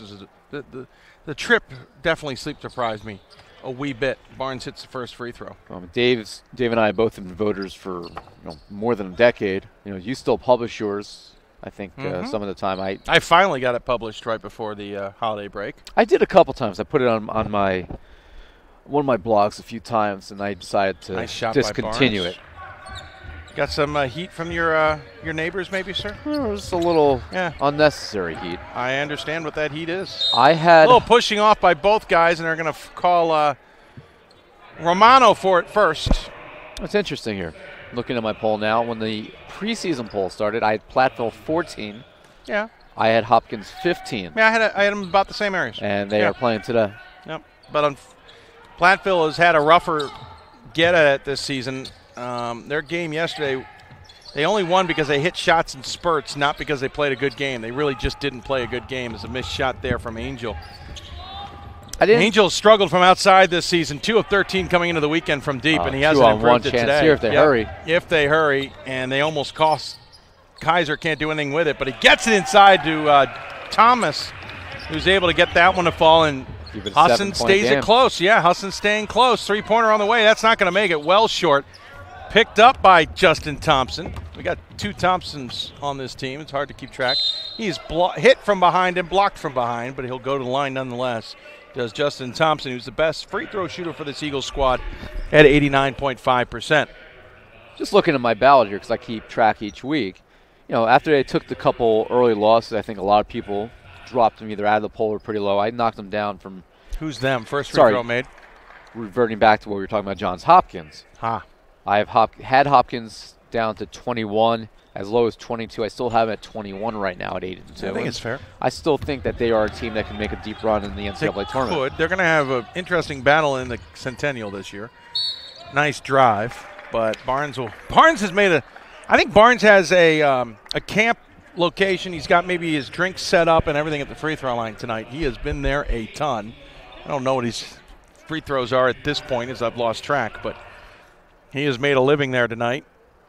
What's interesting, though, is I have not considered Platteville again since that opening. No, and rightly so. If you saw yesterday's game, Platteville has struggled. again, they had 3 spurts where they kind of went on these mini runs that kind of got them points. Otherwise, they didn't put really a good stretch of any basketball together last night, which is surprising. They've been so good over the years. Hannah Fox, yeah, you're noticing. Amherst decided to play fire with fire and went at it with Westfield State in a system game. They didn't play the system, but they forced Westfield State to get out of the system, essentially. I think they exploited the system. They did. And Hannah Fox put up 43 points, which sets a program and D3Hoops.com Classic records in that scoring capabilities. Craig Kaufman, who's been the communications director there for a few years, had to dig into the archives a little bit, but he was able to track it down. Gordon Mann found the record book online, by the way. Yeah? Yeah. Gordon Mann finds these things. I'm always impressed with Gordon. I'm going to hire him next time I need a sleuth. If you need to, Gordon he'll also do good with your archive work if you need. 6 seconds, 5, throws it up, but can't get it to fall, does Corey Kaiser. And Husson's got a chance here on the free throw line to cut into what is a 55-47 lead. I apologize, a little late on the button pushing here. Hope you're enjoying this contest. You can buy something on Amazon Prime? I need to pick something up from them to get it shipped here, yes. And then 30 of you tuning in. We appreciate it. Hope you're enjoying this contest. Should probably mention that we're broadcasting. Howard Crocker, the athletic director at Ramapo, is watching this game. Hello. And welcome to the broadcast. Made the first one, missed the second one. So 55. Oh, I gave him an extra point there. I apologize. Look at that drive there from Romano. 10-point lead now for Ramapo. They're at that point now where the elastic could break on Husson. They can stop them, that being the Roadrunners here, in the next couple. They could extend this lead. Cunningham, look at the patience, even though he's a freshman. Didn't panic in that situation. Thomas does it again. He drives in the lane and then coughs it up. Wow, that was a great job there by McWilliams. What a block! Oh, are you kidding me, Mr. Connor Romano was coming in, looked like he had it, and Kaiser just lined him up. Now, I will fault Romano for this. He went with a left-hand layup with the right hand. If you need to learn anything, don't do that. Well, that whole play was started by McWilliams, though, with the ability to kind of poke that ball free without committing a foul.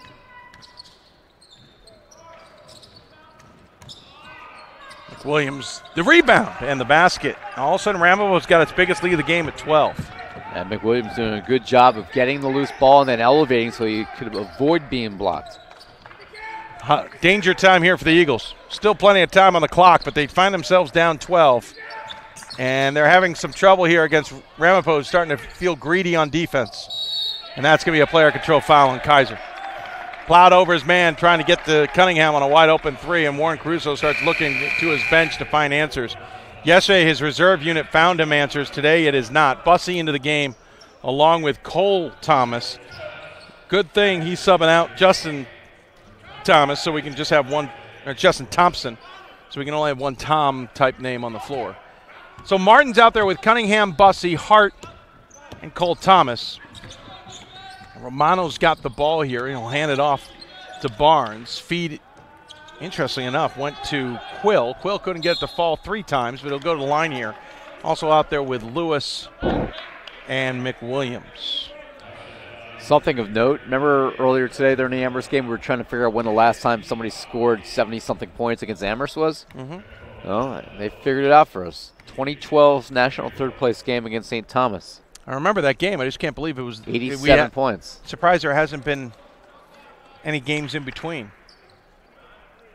Well, when you play defense at that level, you can go 7 years. And the big battles they have end up being against teams like Bowdoin and Tufts, who play the same type of defensive mentality. So they end up being really low scoring. Tufts and Amherst is sometimes more thrilling to watch the paint dry because they'll be a 39-35 game because the defenses are. That's what we saw against Trine last year. Remember, we knew that game coming in was going to be low scoring. It was in the low 40s, and because the defenses are so good. And listen, I'm not trying to knock it with the paint dry comment. I'm just joking about that because the defenses are amazing to watch. Turnover for Husson. They now find themselves down 13 in this contest, looking to try and do something here. They are struggling.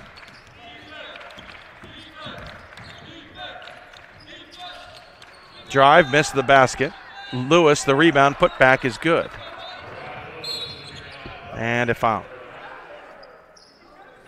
It's a 15-point game.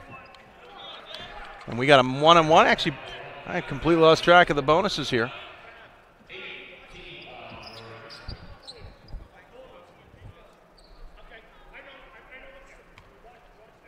So Husson goes to the line here. Hart will shoot free throws. Perfect coming into the weekend. Ramapo's got the double bonus coming their way, as we've already hit that many fouls. Coming back into the game comes Jason Battle, a New Jersey City, New Jersey native. Jersey City, New Jersey. Yes, I'm sorry. New Jersey's our school. No, yeah, that's what happened. I went to say Jersey City, and I said New before it. That's what happened. Happens all the time. I'm sure. You're not the only one who does that. I am sure. 62-48. You see Jersey City, and instinctually I just say New on the front. Yeah, you know what it is, because it's Jersey City, New Jersey, but they have New York, New York. So it's doubled up for the city, but right across the river it's not. By the way, anybody up in that neck of the woods calls New York City the city. Pretty much. Bussy, interesting shot selection. Ooh, yeah. Barnes keeps it in.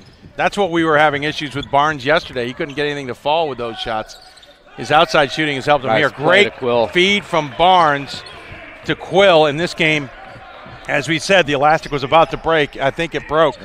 64-48. Eagles find themselves down. 7.5 minutes left in a game, and that's going against Martin. Martin not being smart there.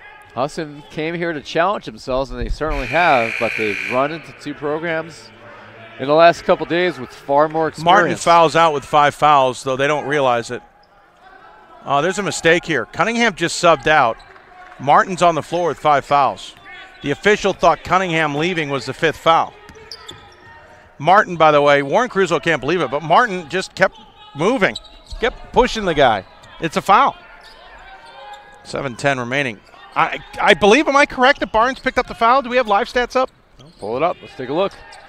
I think Barnes picked up the foul, but he's still on the floor. Because I think there was a mistake. I don't think everybody realized. Caruso was too busy. And I think his assistant's coming up to tell him. And timeout called by Husson. They're going to be a 30. Maybe they can correct it here. 4 fouls is what's listed on the live stats right now. So unless one was missed along the way. Well, I just saw him with their hand in the air indicating 5 foul. Maybe I mistook it. Maybe I'm just the one making the mistake. Well, we'll keep an eye on it. I apologize if I confused anybody at home. I saw a horn or heard a horn after it, and I saw a hand in the air indicating 5, and maybe I just had a misunderstanding. Martin, though, absolutely earned that foul, though Caruso didn't agree. 6:58 left. Up next, it is Johns Hopkins versus Wisconsin Platteville in a game that I have been most intrigued about when we put these matchups together about those two programs. Johns Hopkins will also take on Whitworth in day 3. That one I'm intrigued with, too. Really? And Hopkins wanted that game. Did they? I believe. I'm really looking forward to that one for sure. All of a sudden had the alert go off when I said that, but I'm pretty sure Hopkins was looking forward to that game. I will be with you guys through the 5th of 6 games tomorrow. Excuse me, you're not staying for all 6? I can't. I got a flight back to New York. You better change that flight. Got the Giant Cowboy game. We do not pay then if you don't stay for the entire 6 games tomorrow. I'll have to refund some of the lofty pay from this. And they're going to call a trip or an undercut here on McWilliams. That will send a one-on-one opportunity here for Cole Thomas. I can't believe how cold it is here in Vegas. I was talking to Every once in a while we get my that. Uber driver. He says it's the coldest it's been in years.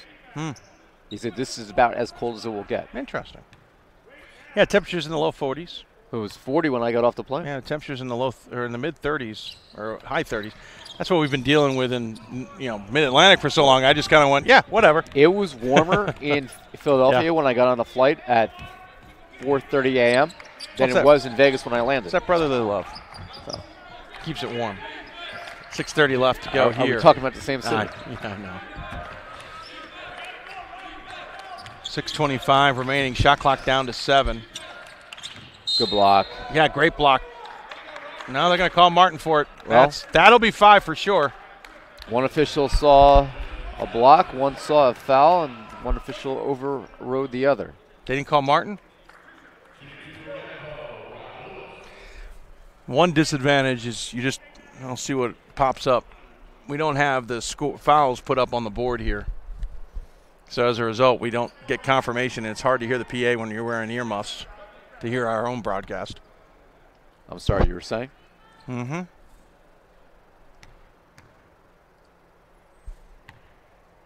Called him. Oh, not there.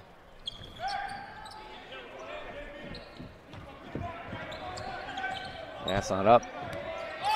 Not up yet. We'll find out, though. Martin right now is consistent with 4 fouls. 64-48. Husson needs a big comeback. Bussey for 3. Misses it. Martin hauls in the rebound. Back to Martin. Only 15 points here in the second half for Husson. Yeah, Husson has just gone cold here as Ramapo has ratcheted up the defense. That's been the mid-game change. Martin gets into the post, gets blocked. Another good block by Quill. Yep. Caruso wants a call, but that was clean. Rebound and basket by Lewis. Yeah, this game is getting out of control. Just flat out too strong in there, but Lewis was there to clean it up, and that's Martin inside. Nice feed from Hart. That's what you want to see, is that you have that trailing player. I mean, I preach this when I coach middle school basketball. I preach it all the time. The easiest points that you're going to get in basketball is the guy or the girl who follows the play, because you're going to get a lot of easy putbacks, and that's what Lewis did there. Timeout by Husson. We'll take it as well. They trail by 16, 66-50. Back with more after this. It's on us to stop sexual assault in any way that we can. To get a friend home safe. To never blame the victim. It's on us. To stand up. To make our community safe for all. It's on us. It's on us to look out for each other at parties. It's on us. To be more than just a bystander. To step up and say something. It's on us, all of us. To stop sexual assault. Learn how and take the pledge at itsonus.org.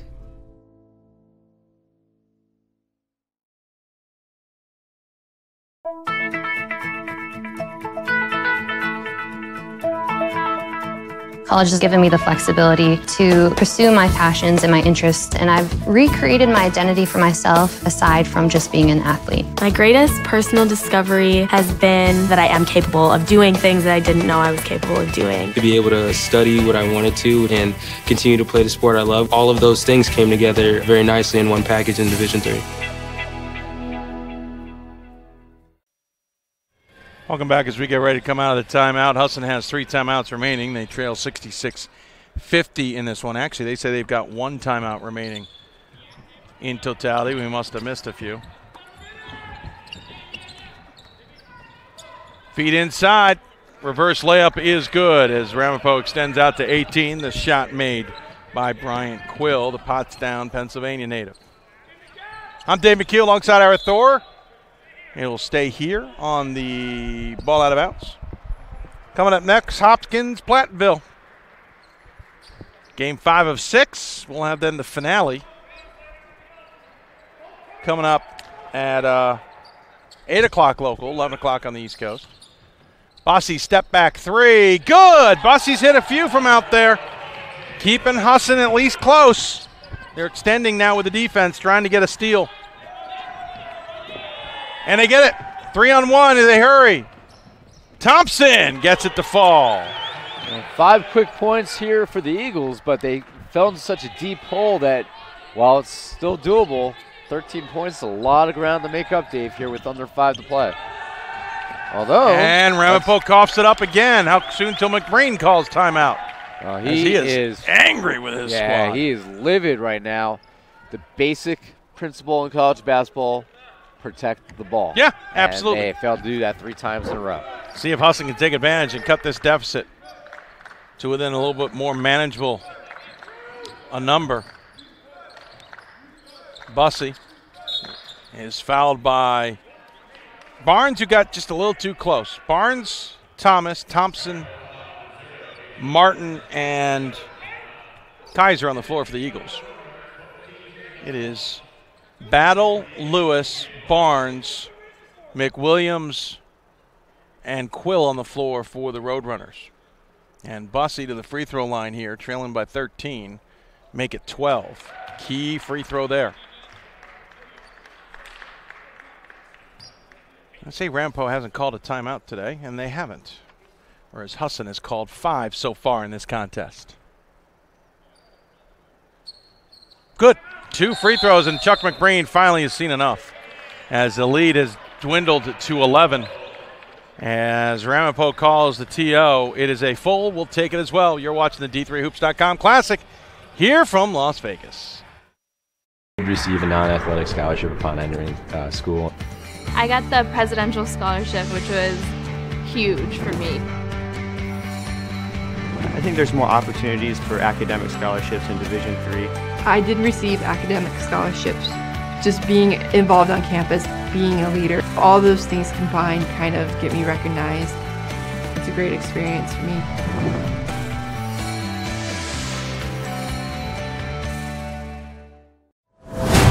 Big shots. Big dunks. This trophy is not given. It must be earned. The 2019 NCAA Division III Men's Basketball Championship, March 15th and 16th at the Allen County War Memorial Coliseum Arena in Fort Wayne. With his third triple. Visit ncaa.com/tickets and secure your seats today.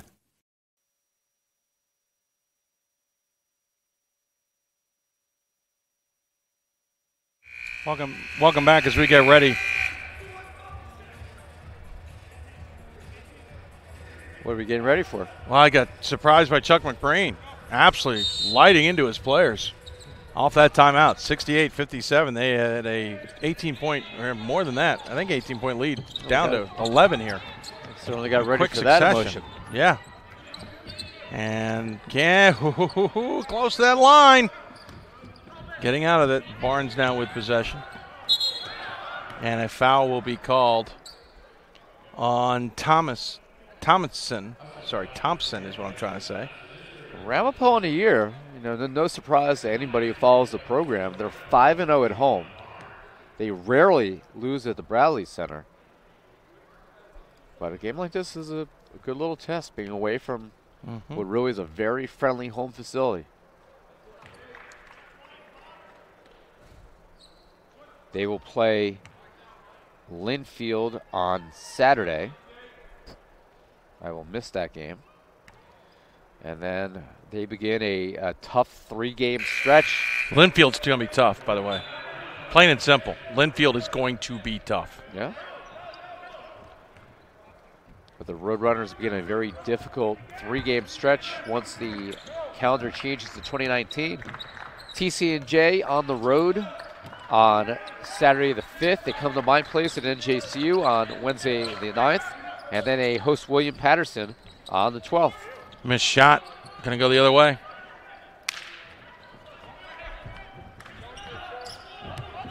(70-57), 3:40 left. Ramapo trying to put this one away. Well, they've only lost twice this year.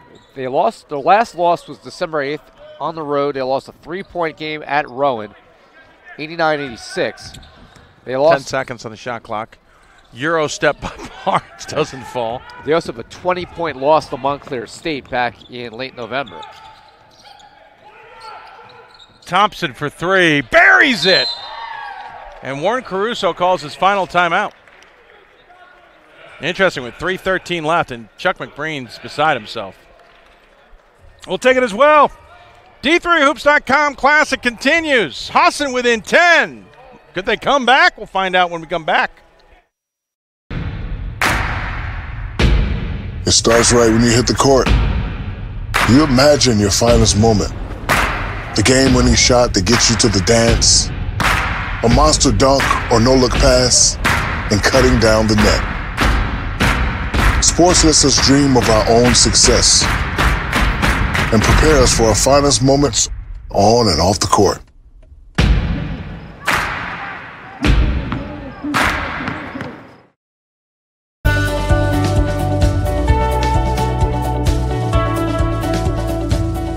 I just wanted to get good grades and to do well, but it also made me realize that I have a lot of career goals. You're there to get a full college experience, not only participate in your sport, but participate in things outside of that, and it's all about growing as a person. My coaches have helped me with figuring out who I really am. Their lives are dedicated for us to succeed.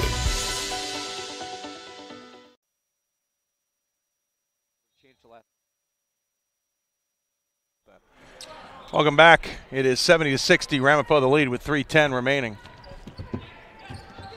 Nice steal by Thompson. Husson trying to get back into this. Kaiser hits the shot. Husson's on the comeback trail. And down by 8. Now you see Coach McBreen starting to pace a little bit more. Pace. He's worn a hole into the floor. As right now his team has had a number of just They're bleeding oil here, sir. Closing out games has been a problem for this team. And right now, in a game they had total control of, possession of the ball has not been a priority. Cole Thomas inadvisably tried to challenge Battle's shot there.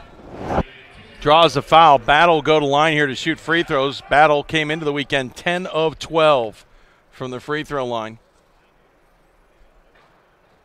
Oh, jeez. He hits the first, but did it the hard way.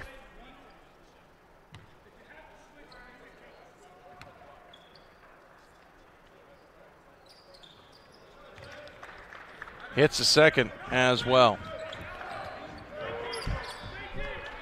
10-point game here. Ramapo and Husson. Husson on a bit of a comeback after we thought the elastic had broken. Thompson tries to draw the foul, doesn't get it. Gets his rebound, puts it up, misses it. Martin the tip, misses it. Kaiser grabs the rebound, they'll reset the offense. Bussey with possession. Puts up the long shot, he'll get the call as he got hand slapped in midair, and he'll go to the line to shoot free throws. Yeah, that was not a good foul right there. Instead of playing defense there and trying to get a hand up, just totally took him out of the shot. I still think this is too much ground for Husson to make up with just 2:13 to play. But if you're Ramapo, a little bit of concern heading into tomorrow's game with Linfield. One down, one to go. Husson out of timeouts. Well, they got him for one more timeout left, so we'll add one back. The board's got him for one more. Both free throws good, so maybe Husson's got one more. We have to sometimes trust the scoreboard for that information. Husson wanted a call there, I think, on lack of an elbow. Yes, the arm came up, but I don't think there was a foul. 15 seconds on the shot clock, less than 2 minutes to play. 8-point ball game. Husson sensing an opportunity here to maybe surprise the Roadrunners. Lewis from the elbow gets it to roll in. 10-point game here. Got a little spin on that shot, was able to get it to fall down. 1:40 remaining. Pump fake, but no opportunity. Bounce pass to the other side. Bussey with it.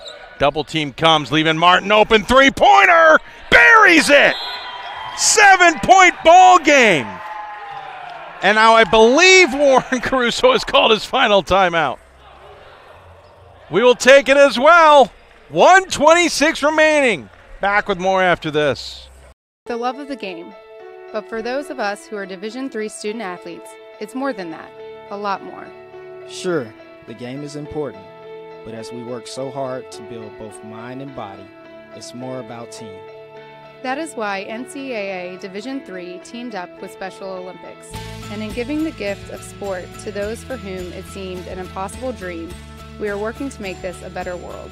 Help us keep that dream alive. You can make a difference. Division III allows you to give yourself to other things. Having that free time allows me to pursue the things that I want to pursue. Division III athletics affords students the opportunity to, engage in the other interests in their campus and in their lives outside of that sport. It allows you to just be able to do everything you want to do. I wouldn't change it for the world.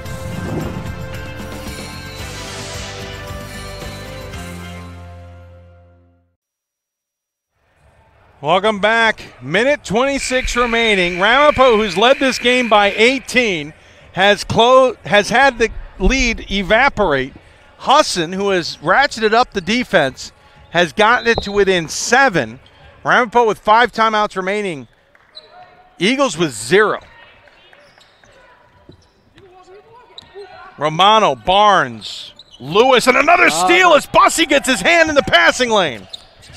I'm starting Martin to for see. 3! Back-to-back threes! Wow. It's within 4 points. And Dave, I'm starting to see one of the Achilles heels of this program really as this game goes along is the inexperience at point guard. And they don't really have that dominant player who can control the rock. 15 on the shot clock, less than a minute to play. Trying not to foul. Trying to waste the clock in the meantime is Ramapo. Circling around, Romano, pump fakes on a 3. Martin can't foul him, he's got 4. Into the lane, off balance, put up a shot. Shot clock violation, it never hit the rim. And Quill did not realize that. Chuck McBreen's blood pressure rises even higher. 38.6 seconds left, and Husson's within 4.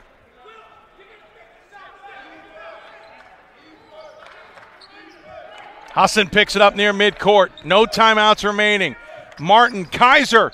Kaiser bounce pass to Thomas. Out to Bussey. He'll go for 3. Short. Picked up by Thompson. He finds Kaiser inside. Kaiser up against two Ramapo players. And they're going to call a foul. I thought that was inadvertent. Should have been a travel, but they're going to call a foul instead.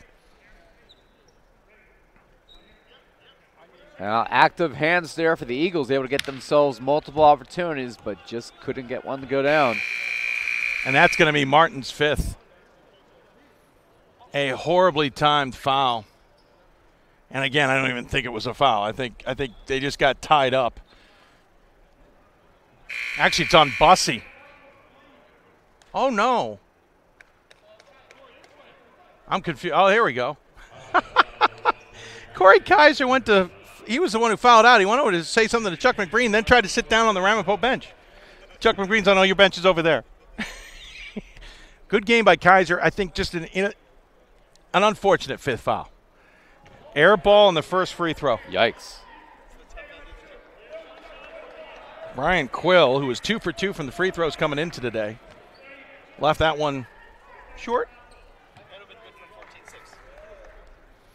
My son's league, they move him up sometimes. That would have been good for that. That's 1 point, 75-70. Husson feeling the groove here. Hard into the game, gets it over to Thomas.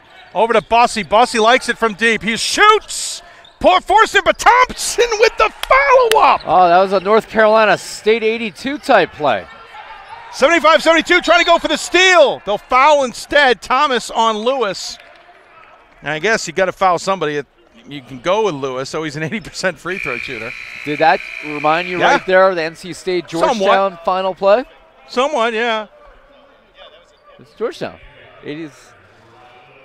Jimmy V. And they call it a 5th foul on Hart. So he'll check out. Cunningham into the game along with Dylan Angel. Angel, who's taken a lot of 3-pointers this season, not made a lot. And out of the game goes Thomas. So Bussey, Angel, Cunningham, Thompson, and Martin on the floor for the Eagles. Lewis on the free throw line. He's joined by McWilliams, Quill, Romano, and Barnes for the Roadrunners, who found an 18-point lead, and they are clinging to a 3-point lead with 10.4 seconds left. Lewis has got to make this a 2-possession ball game. Leaves the first one short. Needs to hit this, or Husson's got a chance at a tie. Takes a deep breath. Takes a few extra moments. Shot up and good. Big free throw for Ramapo. 2-possession ball game. 8 seconds left. Going to have to fire one quick. Thompson, kick out. Martin, 3 on the way. Hits that one. He's hit 3 in a row. No timeouts for Husson. Ramapo doesn't call one either. 2.6 and a foul called with 1.1 on the clock. Angel will get called for the foul against McWilliams. Husson got a hand on that ball on the inbounds. Yeah, nearly caused a turnover right there. 1.1 seconds left, though. McWilliams only a 61% free throw shooter. If you're even able to get a rebound here, Dave, let's say Ramapo makes... No timeouts remaining. Makes the first, misses the second. What can you do in 1 second? Get it to midcourt and fire is about all you got. Yeah, I would have reset the clock a little bit too. As Chuck McBreen will call timeout, not surprisingly. It'll be a full timeout. Well, we'll see if Husson does ask for that extra time here, as I think the officials are going to get together and maybe talk about it. No, they're just having a conversation. No, they're just having a conversation. They're not going to add any time here. Pretty clear.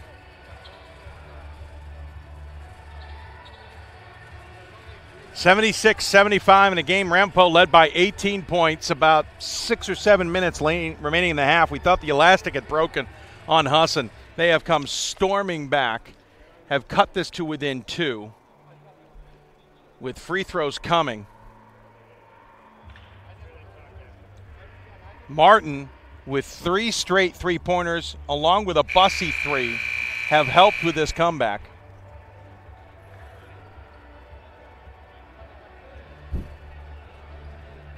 I would argue all 33s are on ESPN in the last 2 weeks. They run those things nonstop. Well, Kate Levin, the SID at Ramapo, just heard my reference and said the 30 for 30 with NC State was actually that was wasn't on like ESPN a three-quarter and a half-court type shot? Wasn't that the It was difference? a little further away. Yeah. I'm just making sure I know the shot well enough. I always thought that Jimmy V, and obviously great coach and very animated on the sidelines, Chuck McBreen kind of cut from the same cloth in terms of the animation. Mick Williams with the free throw. Missed it. Quick up ahead. Too late. That seemed like a quick clock. Yeah, but it felt like it still quick. But nonetheless, that will draw it to a close. Ramapo defeats Husson 77-75. Your final in what was a not supposed to be thrilling finish, considering how Ramapo had gotten up in this game. They still had a big lead with 5 minutes to play. And yeah, they did. 2 things, again, that stood out to me as somebody who's going to see this team quite a bit throughout the course of the year. They still have the same problem. And this is now, I think, this year they've had this problem for years. Youth than anything is the inability to finish out opponents. Yeah. And right now, their biggest vulnerability, as strong of a player, as strong of a scorer as Keshawn Barnes is, they do not have, in my opinion, a dominant point guard, and that's going to be an X factor as they get deep into conference play. So our final score is 77-75. Ramapo gets the win over Husson. We'll get you final stats here in a moment. Barnes finished with 26. Well, that's who was on the court. Let's find out the whole thing. For Ramapo, Barnes leads the team on 6 of 16 shooting, 13 of 14 from the free throw line for 26 points. Rob Lewis with 17, Matt Lacka with 10, John Battle with 8. Leading rebounder on the team was Lewis with 9, along with Mick Williams with 9 as well. Nobody had more than 2 assists. Troubles. And nobody more than 2 assists. Yeah, for not a lot of assists at all.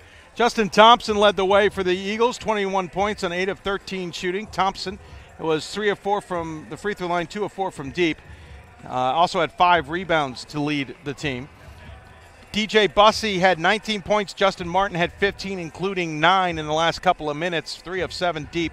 He was 0 for 4 before his 3 straight shots late cut the deficit to within 1. Ramapo shot 25 of 61 from the floor at 41%. Were 1 for 7 from deep, 26 of 38 from the free throw line. Husson, in the meantime, was 26 of 63 for 41.3%, so basically identical numbers. 14 of 35 from deep, took a ton of three-pointers, made 40% of them. 9 of 15 from the free throw line. Turnovers were pretty equal, 19-18. Husson with 1 more. Points off turnovers, Husson converted into 18, Ramapo into 17. Rebounding edge went to Ramapo, 47-33, no surprise there. Assists, Husson had 15 to just 6 for Ramapo. Blocks, 5-4 in favor of Ramapo. Steals, 7-6 in favor of Husson. Bench points, Husson found 37 points off the bench. Ramapo found 18. Second chance points, Ramapo 19, Husson 7. Points in the paint, Ramapo 36, Husson 22. And that is your final score as Ramapo escapes to a 10-2 record while Husson takes the loss and falls to 6-4. I'm sorry. That right? Yeah, 6-4. Apologize. Take a break from this one. Should be 6-5. 6-5? No, I had them 6-3 coming into the day. Really? Oh, that's right, because they lost I apologize. You're right. They lost yesterday, so they should be 6-5. We're going to take a break. When we come back, it's Johns Hopkins, the Blue Jays, getting their first game of the D3Hoops.com Classic underway. They'll take on the Pioneers of Wisconsin-Platteville, playing in their second game. You've been watching the D3Hoops.com Classic. For my partner, Ira Thor, and for Pat Coleman, I'm Dave McHugh. Thanks for tuning into this one. Hope you'll join us back on the next stream for the Pioneers and the Blue Jays. A battle of non-top 25 teams who've been in the top 25, who may get back in the top 25. It's intriguing, folks. We'll see you back here from Vegas.